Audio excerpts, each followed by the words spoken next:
Hello, আসসালামু আলাইকুম। দর্শক সবাই ভালো আছেন আশা করি। সো আমি একটি ইম্পর্টেন্ট জিনিস আপনাদের দেখাবো। সো এটা আমাদের জাতি হিসেবে খুবই লজ্জাজনক একটি বিষয়। সো এই যে হিরো আলম নামের একজন ব্যক্তিকে আপনাকে সবাই চিনেন, কন্টেন্ট ক্রিয়েটার। সে ফেসবুকে কন্টেন্ট করে বিভিন্ন ভাইরাল টপিক নিয়ে। সো আমার কথা হচ্ছে, দেশে এত কিছু হয়ে যাচ্ছে যে আপনার এখানে চ্যানেল আয়ের মতো একটি ভেরিফাইড একটি পেজ, তারপরে ডেইলিতে ফাঁক আমি দেখছি যে হিরো আলম তার প্রাক্তন ওয়াইফ তার সাথে ডিভোর্স করছে। সে লাইভে এসে আপনার হচ্ছে এই যে তালাক দিচ্ছে দুধ দিয়ে গোসল করে। সো এইরকম একটা নিউজ, এরকম ভালো ভালো কিছু আপনার হচ্ছে এই মিডিয়া চ্যানেলগুলো আমার হচ্ছে ফলো করে, বাট দেশের ক্লান্তি লগ্নে এত কিছু হয়ে যাচ্ছে, এত প্রবলেম হয়ে যাচ্ছে, এত প্রবলেম দেশের, সেই জিনিসগুলো হচ্ছে আপনার হচ্ছে প্রমোট করে না। সো এই জিনিসটা খুবই দুঃখজনক।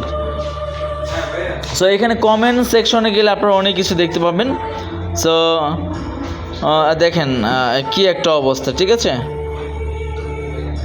মানে এইগুলো হচ্ছে আমাদের দেশের বর্তমানের অবস্থা, এবং এটা এক কথায় বলা চলে যে সেই মানে আমরা এখনও সেই রুচির দুর্ভিক্ষে এখনও বসবাস করতেছি।